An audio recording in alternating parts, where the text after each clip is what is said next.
going for a Grok. Going still for the lane pressure, lane dominance. Maybe going for some kill pressure as well. So what's this going to be? It's going to be a Grok in the XP. There you go. All right, I was a bit confused there. Maybe I thought they would try to go for the flex pick, but I think it's a bit too risky here, especially considering they already have a very, very good first game on their hands. The momentum as well. Utilize this to get game number 2, but I do agree with you, Gani. Aura have made significant changes, adjustments to their draft that makes it pretty good. Yeah, I'm looking at the drafts, right? I'm quite actually leaning towards the left side here, Rashi. We might see game 3. How do you feel about the draft? The left side, Aura side? Yeah. Well, you know me, man. I'm known for very little things, but I'm also known to be a strong, avid supporter of RRQ. I think they have this, man. They have enough to try and stop the counter potential from Aura Fire. If they are careful with it, this is still pretty straightforward in my opinion. Ding, ding, ding! It's round 2 for RRQ and Aura Fire. Who will strike this time?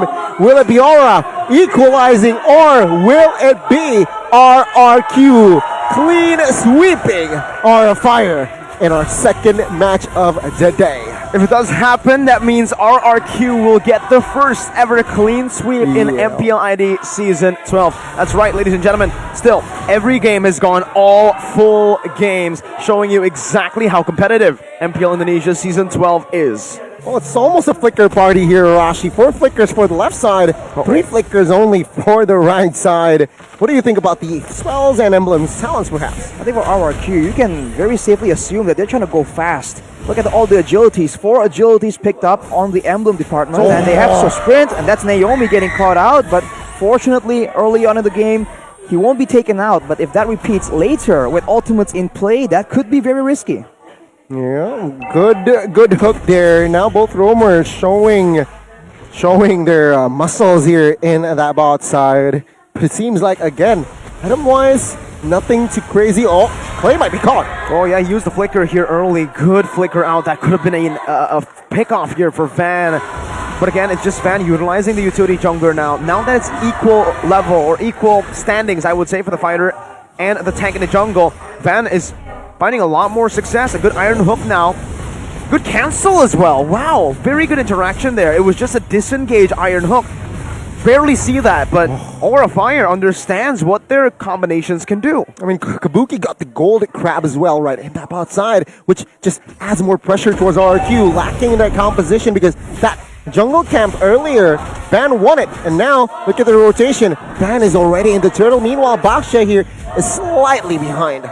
Look at how similar the rotations are, man. Roamers clear the mid lane and the mages show up on top. It's almost like a mirror coming in, but early on, who has the stronger composition? Kimura is a bit more dangerous, but Van just that much stronger, and they jump on Banana, but he'll be able to back away. Oh my god! Good proactiveness there from Naomi, right? He got the 4. He does not assist the turtle because it seems like first take is out of place. He went instead to the bot side, popped the flicker as well for securing Kabuki. Flicker Divine Judgment play. With that focusing mark, it adds more damage with Skylar. So, yeah, first kill here. Kabuki gets taken down. It's good awareness from Aura Fire. Understanding again, or for RRQ actually, because Aura Fire went for the turtle. Whoa. And again, for town prediction, I did not say that. Anyways, yeah, now jumping I said Aura. High moving back, getting engaged on. Turtles is poisoned by Fairsick already. And it seems like for RRQ, again, it's just more of the reacting game early on. They know that for the pressure, they will not have as much as Aura. I want to call attention to, when you talk about pressure, right? The fact that, of course, Van is doing much better here. But on the flip side, I just realized Banana has the lethal ignition on the Grok. But in order to proc the lethal ignition, you gotta do about 6% of someone's HP 3 times to start off that interaction. On the Grok, it doesn't seem like that is reliably possible. So I wonder what the plan is behind that, whether Banana has a particular plan there. Aura Fire here, 500 gold lead. It's small, but it means something, right? Pressure-wise, they have it just a little. Take a look at the items here again. It's Carry already building that corrosion meanwhile. Still, no first item here, no DHS just yet. No shoes as well here from Claude, so keep that in mind. He opted for that adaptive crossbow. What do you think? I think he's just trying to get his core items as fast as possible, but with a squad as fast as roamy as Aura Fires right now, it's a bit dangerous, especially if he's in the front like this, right? A hook can very easily land, but Farsec rolls in. Shield Unity utilizing that mobility. High gonna be locked down to fight. Judgment perfectly timed.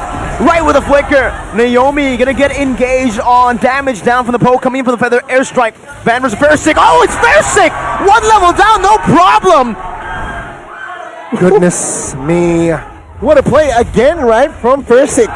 And now, with this momentum shift, take a look. He's already confident enough to just take the camps with this concussive blast. It just clears the jungles faster.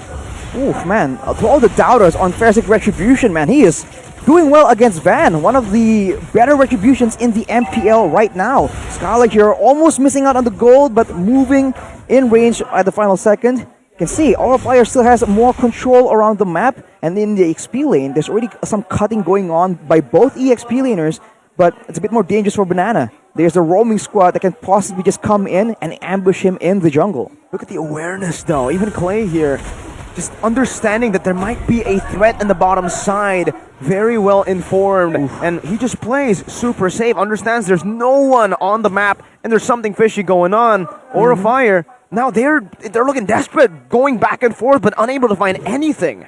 Oh, it's Peep Naomi here, ready to cover Claude.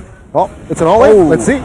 Yep, Farsec's there for the... Oh, that's really hot. Oh, it's a wild tires from Banana! And the blazing duet to the back of Buki's very low. Under the turret, taken down by the Art of Thievery. This Van picks up a decimation. It's a double kill, 2 for 2. But quite honestly, RRQ definitely found more value there. Naomi versus Kimura, the roamer, just whipping down the Arlet as the turret gets taken down. Good siege for RRQ. And that is why RRQ get the better advantage, right? They got the bottom turret, and take a look at the camps again. It's just all for Skylar now, funneling the gold, and now Van slightly behind. Take a look at the Van. Oh, he's a level ahead, but I mean, looking at the composition, the mobility, the map control, it's all RRQ now. RRQ, man, every time they go for a play right now, it's so multifaceted, and I'm not used to it. Usually they go for a straightforward play and they execute very, very well, that there's no way to counter it. It just happens too decisively, too fast. But now, they go for one play, but on the other side, another play is just happening. But for Aura, they respawn, they get the turret, but now look at the counter. Re-engage, good final slash. Now with the Flicker Bloody Hunt, it's going to be Skylar. Oh my god. Taken out. Oh, the Iron Hook barely connecting there. Clay just dodging from it. Meanwhile, down below, it's Farsec again with the help of Banana to secure another neutral objective. And Van, the independent jungler, all alone. Banana and Farsec running them down. 2 tanks versus a fighter. Van just shoved away aggressively from the turtle. Van, no problem, says Van. Sure, I lost the turtle, but 2v1 situation, I can handle that. And in that top side, High comes in the clutch. Naomi stole that. Oh my god, Flicker, Bloody Hunt, caught one, and Skylar gets taken down, and that's a value trade for our Fire. Take a look at the economy, it's dead even back again. It's good because they get Skylar kind of out of the map as well, not farming as much. He needs to be a bit more careful because there is more crowd control, more ways to catch him out here in this team fights. But for RRQ, trading one member for a neutral objective, so far with a turtle, it's not too prio, but later on with the lords coming in, might be dangerous, but look at Naomi! Oh, beautiful catch onto Kimura, forcing a flicker, but the RWM takes him out just in the field. Van looking for the decimation, but Naomi has a very early immortality. High slowed down, has the Athena, is able to soak in that damage, but RRQ are staying ahead. Keep in mind, Kimura right now, if you actually go on him, he gets out of the way. It's not that damaging, but the longer the game goes, right? If your EXP is losing out, the person that's going to be sent on the far side of the map is going to be the EXP laner. If he falls too behind, Banana can just completely dominate him. Although on the damage dealt stat here, Kimura is still on top on the Arlet. Yeah, I mean, Zen also, right? I mean, on the far side here, still on top of even Skylar. So that says something that is also why perhaps Farsa now is very popular in this current patch because it deals a lot of damage here mid-game. And this is the time for Farsha to shine after getting that Lightning Truncheon especially. He will deal more damage from here and on. Banana and Farsik just standing in front of the whole gang squad because fine, you can go on him, but not on Clay though! Bloody Hunt, even with Banana coming down, the final slash is still able to take Clay down. RRQ now with a Divine Judgment, re-engage high, able to flicker out to safety. RRQ 4v5, Aura Fire taking control back of this Lord.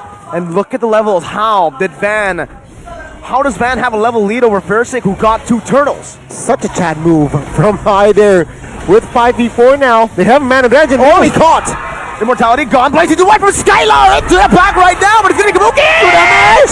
Finds a trade, Skylar gets a 1-for-1! Farsik now able to dish out some damage, able to soak in some damage, but not enough for the decimation that does true damage. Instantly penetrates through any physical defense that he has. Aura back. Ooh. My goodness! 10 minutes in, this is why I like the draft from Aura better. Take a look at now, they have the clear control now, and with this Lord, it's just a free Lord. RRQ, what do you have to gotta do here now? Perhaps Skylar, they need to protect Skylar.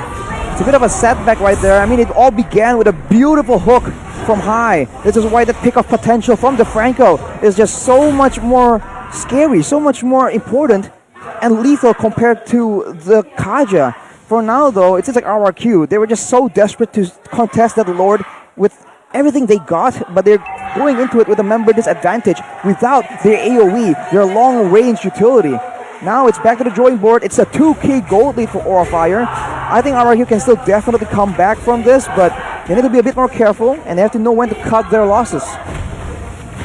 Let's see here, the turret take in the bot side. Farsik now.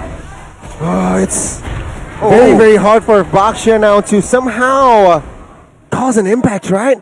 Now it's the mid-game towards the late game. As a Baksha, you can't really find for pickoffs because now Aura Fire, all they do is just 401 rotation, perhaps 5-man rotation even. And as a Baksha, perhaps all you can do is just soak in the damage, buying time perhaps. Alright, looking for the Iron Hook. Good sidestep from Farsik. Soaking in that damage, just understanding he needs to put in some pressure down. The final slash, able to get him out of position. Up top, Skylar deals with the Lord in fashion. Another airstrike comes down. Naomi zoned away. Farsik walking down, but it's going to be stunned up now. Chain C seed still with the turtles. His boy Sean to the art of him comes down. Farsik melted down. One more stun. That's the Iron Hook. But Banana jumps in with wall charge in the back. Naomi as well. The Bloody Hunt locks him down. Van picks up a double. Runs away. High with the conceal now. One more shot from Skylar. Gets the conceal down. High with an Iron Hook, but the power of nature stops it in its tracks. No immortality, and High is down. Aura and RRQ trade 2 for 2. That could have been very bad for Aura, man. They were in a clump space. They got hit with the wild charge. Fortunately, I think Kimura was able to stop the blazing duet from Skylar, and that really saved them just for a bit. But that's a 2 for 2 trade, and RRQ is showing again that we might be behind in the way in AoE and in team fights, but doesn't mean we won't go for it. As Banana now gets bursted down. A lot of damage, Van. He has the decimation. A good wild charge to get Banana out in with a flicker. Clean! Fancy feet from Banana! Styling! Juking 2 members earlier, and Banana here, without the flicker, mind you, was able to survive that one as well. Just one ultimate though popped. Wild charge, I'm out. I think the big issue right here for RRQ is deciding who is supposed to take the Iron Hook. When it's up right there, who is supposed to stand in front and take it? Because even Farsik gets bursted down, Banana gets bursted down as well, so there's not a single person they can rely on to just survive the initial engage. So it's always sacrificing either Banana, Naomi, or Farsik, right? And that is just something Aura Fire needs to look for, but with the Lord spawning with the bush control in the hands of RRQ, there's a good chance for them to actually find something more here, except for the wave up top being pushed in. I mean, looking at the comparisons earlier, right, the Eve here, it's quite clear that Xin really wants to dig or bank on the cooldown reduction, right? With the Mage Emblem, with the first talent getting that cooldown reduction as well. Meanwhile, Clay, different approach. He wants to kill. He wants to give out damage. Now we see already 2 different playstyles coming from one hero. See, Farsik's opening up the map here. Uh-oh. Already jumping in. What happened to Naomi in the bottom lane? All alone, isolated and taken out. Now the real revelation comes down, but Kimura has the immortality. Has its pop. Banana with the wild charge. Disengaging. Kimura falls for the airstrike. Comes down onto Banana. Van now with the decimation. Finds the back. No retreat. Both are there, but Van finds it. Versick unable to get anywhere, gets brought back to the team, and this should be him falling down. As the blazing duet for Skylar comes down, Van Heisel able to escapes it, falls, Skylar! Goes forward now with the damage! Skylar! Able to outplay, bringing it back for RRQ. Versick, one more shield throw. It should do it. Van dodging away from it, running for the hills, and RRQ have won a team fight. Kimura will go up in 3, but RRQ, what the heck happened? Skylar was on roids, man. And now with the Lord here, they got the Lord, but it's a futile Lord. RQ will try to clear it. Is it worth it though? Van and Kimura trying to find a member here. Oh, the damage now. Kimura makes a mistake. Instant punish from RRQ. Everybody respawning, so RRQ will not be able to do more. But man, they completely turn everything around again. Whew, getting the Lord but losing 4 members, that's not the way to go for sure. Now RRQ somehow back in control, having more time here with 5 members to try and pressure the waves, play for the vision, and looking at the items right here for Skylar. He has the Wind of Nature, so he can be a bit more aggressive. He went for a Wind Talker now, no more boots, but he has that sprint as a backup mobility option. It's a very dangerous move, but it's a huge return since he is doing a lot of damage to the back line. A reminder here, from minute 1, Claude hasn't bought any shoes, right? He was all straight towards corrosion and no shoes needed. So again, remind you here, let's take a step back, let's breathe a little bit here, as I guess both teams now will definitely slow down their tempo. Let's talk about Brock here and the Assassin emblem he brought lethal ignition. I think it's quite clear what adaptive damage, physical, would happen here. Well, early on, it seems like Naomi gets picked off, and then Kimura, though, is all the way in the back alone, and it's Banana versus Kimura, zoning each other's teams away from each other. And unfortunately for RRQ right here, the Lord was so low, but last second, Van was able to secure it. But as a result, everyone was committing to this fight. Everyone was forced to walk into the AoE, the DPS, the burns coming in from RRQ. And right now, it's the same control game. It's all about the execution, the mind games. And keep in mind, Clay has the glowing wand, so any kind of poke will be a lot more difficult for Aura Fire to deal with. It's anyone's game now. 16 minute, even at this point, this 1.5k gold lead is a very small 1.5k, almost unnoticeable. So for both teams, like you said, Arashi, it will come down to just 1 or 2 little micro plays in these team fights. Mainly, I think it comes down to Kabuki and Skylar, these 2 goal laners. And so far, Skylar has been dominating Kabuki. Yeah, Rashi here again. Back to the Grok here. Take a look at look at there. What happened? What is Grok doing? With the lethal ignition and the agility and tenacity, he wants to be fast. He wants to survive when he is on low HP. And again, if you hang on, I don't think this is the right description, but he's going for the lethal ignition. He must be going for some kind of threat onto the back line. But now, with the waves, I think right now, and upside pushing towards RRQ, I think Aura Fire are the ones that can be a bit more manipulative with how they approach the situation. So he expects, he wants to give out maximum damage, right? With what's he building, Heptases, BOD.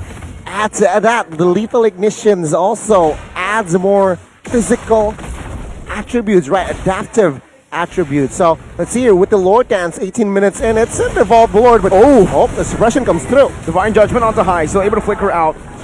Oh, that's Van being caught. There's a lot of slow coming in from Clay. Yeah, that's a lot of burst Banana? as well. Mortal Coil coming down. Banana in the back. All alone, though. He's all alone. The real Robin Blation catches them now to immortality. But Skylar with the blazing duet, but it's a good cancel from keeping away with the final slash. Now it's Kabuki with nature. Still able to cat away once again, but he gets slowed down. Clay, one more shot onto Kabuki, but he's still able to escape.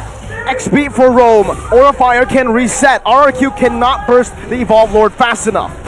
They're still going to try and chunk it down, though. Look at the waves, though. Right, pushing in for Aura Fire, RRQ. They're going for it, but it got reset it, and now this is a bit of a tough situation. There's no way they can finish it on time now, but Naomi goes for it. Divine Judgment all perfectly onto Van. Will the damage be enough? No coil from Van. He gets out now. Players right comes down. Van's still able to escape right now. Kabuki comes in with Sin to take them down. Skylar walking down the Blazing Duet, dealing damage to Kimura, but Kabuki, he's hit his power spike. Real world inflation comes down. Kabuki dashes forward.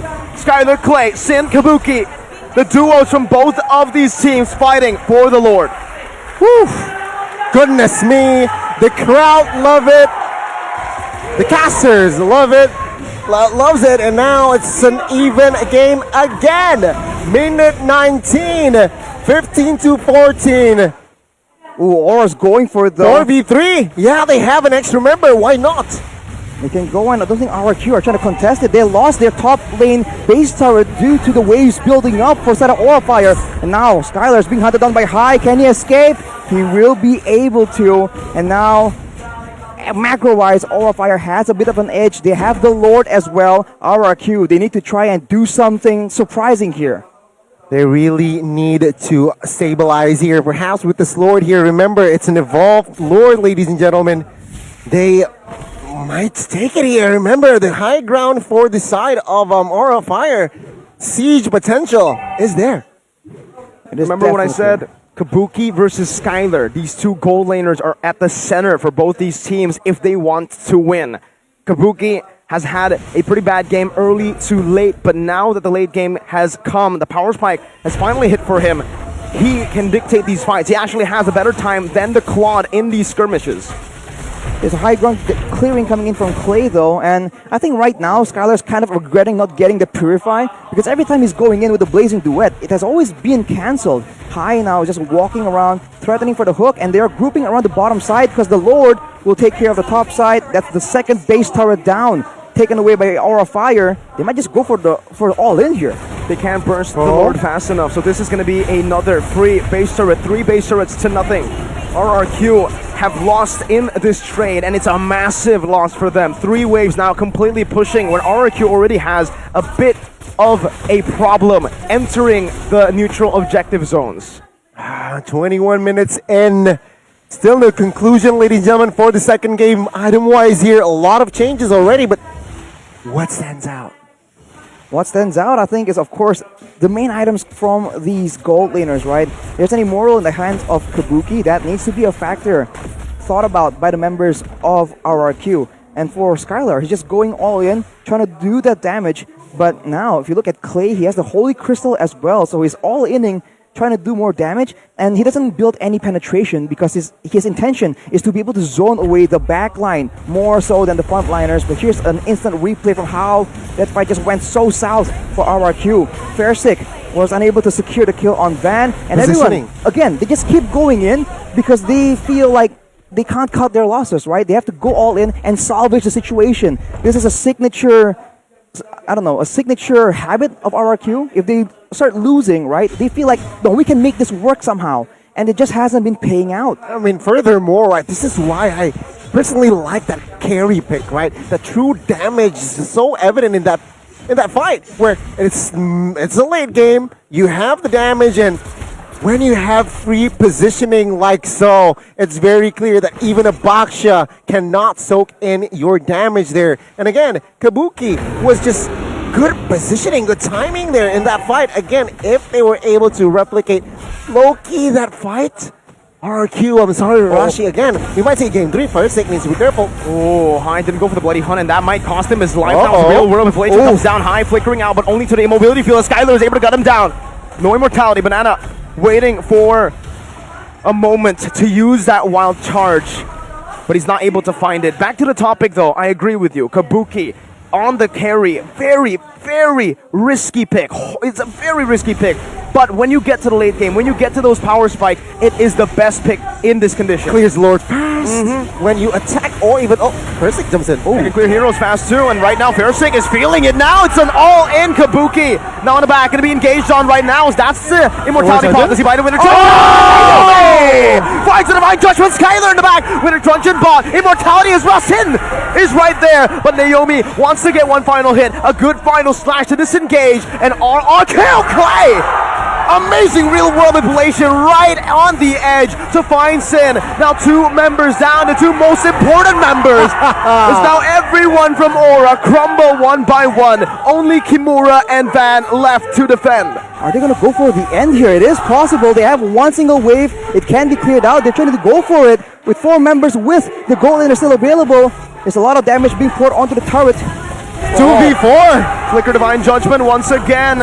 And now it's going to be Kimura against the world 4-man final slash, but Blazing Duet stops him in his tracks. Immortality going to be lost here. Kimura does not buy the winner in time. Van, Immortality going to be popped again. RRQ goes straight for the base. The first clean sweep in Season 12. RRQ are back.